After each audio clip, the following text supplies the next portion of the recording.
Acolhendo a criança interior. Cássia Fernandes. Capítulo 10. O poder da sombra e da luz.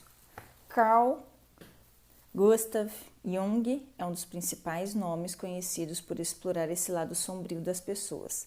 Através de suas pesquisas, ele criou os chamados arquétipos, um conceito que considera que a mente inconsciente de cada indivíduo é fragmentada em diferentes eus, como uma forma de organizar cada tipo de experiência que se vive.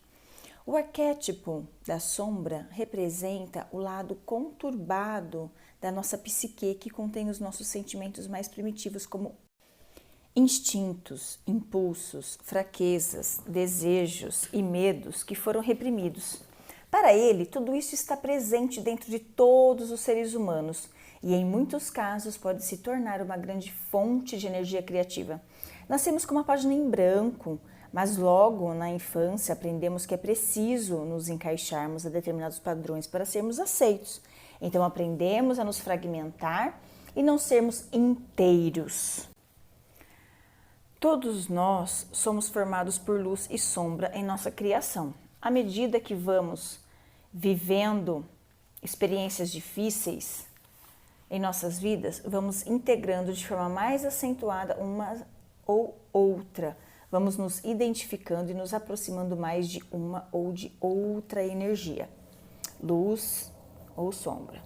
Uma criança interior ferida em um adulto que ainda não despertou a consciência, que não se permitiu olhar para suas questões que precisam de cura, desenvolve algumas reações equivocadas para poder lidar com suas dificuldades e dores. Desta forma, acaba identificando-se com a sombra e até fortalecendo-a. São muitas as vezes que ouvimos uma pessoa ou outra dizendo: sou uma pessoa frágil desde pequena, minha mãe ou pai dizia isto, tenho saúde frágil, eu tenho dificuldade com isso ou aquilo, sou assim mesmo, não aprendo mesmo. Normalmente essas pessoas estão potencializando suas sombras, aquele lado que precisa ser desenvolvido. Isso acontece muitas vezes por projeções dos medos e dificuldades sentidos dos pais e transferidos aos filhos. Vou dar um exemplo sobre isso. Quando nasci, tive complicações de saúde preocupantes. Meus familiares contaram-me que foi necessário fazer muito esforço para conseguir introduzir uma agulha para o soro. Foram quase 2 meses de risco de vida iminente. Passada essa fase assustadora, cresci uma criança saudável. Mas, paralelo a isso, também cresci ouvindo minha mãe dizer que eu tinha uma saúde vulnerável, que eu era uma menina frágil. Apesar disso, nunca a questionei sobre os motivos dessa afirmação. Desenvolvi uma postura frágil, mesmo sendo uma menina saudável. Minha fisiologia passou a atender essa postura e, em seguida, minha mente passou a assumir certos condicionamentos.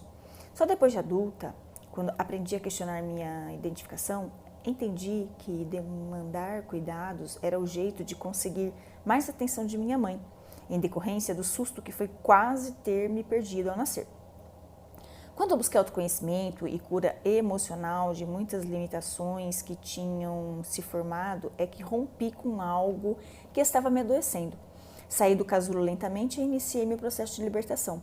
As sombras são criadas por série de fatores, desde quando somos gerados e vão ganhando força, espaço, à medida que temos as experiências na vida real e nos identificando com algumas delas. Essas experiências acabam criando um condicionamento de comportamentos, pensamentos e sentimentos. Com o tempo, acabamos nutrindo o lado da sombra em detrimento ao da luz. E como lidar com isso? Integrando e não reprimindo. É importante aceitar o lado sombrio para viver na luz. São partes em nós que precisam de cura e transformação. Acolhemos esse lado primeiro. Reprimir o lado sombrio é um dos maiores obstáculos na busca pelo amor próprio e crescimento pessoal. Para se tornar uma pessoa mais equilibrada, é fundamental aceitar que também sentimos raiva e assim encontrar maneiras de canalizar essa emoção positivamente, pois ao tentar sufocá-la, podemos fazer com que se torne mais intensa. Isso serve para todas as sombras. Passos para acolher a sombra: se aceitar e se amar. Identifique o seu lado sombrio. Aprenda a se observar e procure identificar situações que causam desconforto, constrangimento ou culpa. Busque compreender cada aspecto do seu lado de sombra. Procure compreender e entender a sua origem. Liberte-se da culpa. Aceite o humano que há em você, pois sempre temos pontos a serem trabalhados. Somos seres em evolução. Aprenda a expressar o que está em seu interior. Encontre uma forma segura e sensata de libertar o que está se manifestando. Extravase através de esporte, artes, música. Mantenha essa conexão. Esse processo de abraçar o seu lado sombrio é permanente. Afinal, a vida é impermanente. Gatilhos mentais. Os gatilhos são como o fio condutor que grava na memória as informações que desencadearam dor e sofrimento. Esses gatilhos foram conexões e sempre que houver situações semelhantes são acionados e passamos a reagir com a mesma intensidade, como se fosse a primeira vez, mesmo que não exista mais risco.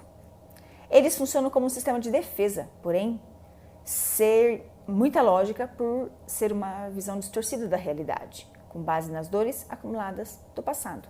Existem duas linhas que trabalham operando a favor da sombra para sustentar nossos gatilhos: evitar, reprimir, fugir ou lutar. Evitar nos coloca numa grande limitação de crescimento e libertação. Nos tornamos reféns das feridas guardadas, impedindo que estas sejam ressignificadas. Reprimir é permitir que estas feridas fiquem abertas e nunca se cicatrizem. Também não há crescimento e libertação nesse processo. Nos dois aspectos, fortalecemos a sombra e impedimos a luz de entrar. Com o tempo, criamos uma sintonia com aquilo que nos machucou e atraímos pessoas e situações que nos farão viver mais situações semelhantes. É como se estivéssemos a serviço da dor. É muito comum encontrarmos adultos com atitudes infantis. Muitos estão conscientes que precisam de ajuda e até a buscam, mas da forma errada e nem sempre com os profissionais que trabalham com essa abordagem. Qual a solução para isso? A solução é desarmar os gatilhos emocionais, dissolver e eliminar a carga emocional de eventos do passado. Por isso, insisto tanto tempo e energia divulgando o trabalho da EFT. O que fica desse aprendizado? Crescimento, evolução, expansão de consciência, libertação, força, luz, amorosidade. É isso o que fica. É como se estivéssemos perdidos num deserto sem qualquer recurso para sobreviver e encontrássemos um jardim florido com uma cascata de água límpida e muitos frutos frescos. Essa a percepção que tenho pelas lições que tirei e ainda tiro da minha própria vida e das pessoas que ajudei com o meu trabalho nessa conexão com a criança interior. Confesso que no começo tive muito medo, porque a tomada de consciência nos coloca em alerta. Vamos enxergar coisas, ter percepções, fazer conexões que são um pouco duras em relação à nossa história e de todos que fazem ou fizeram parte dela de alguma forma.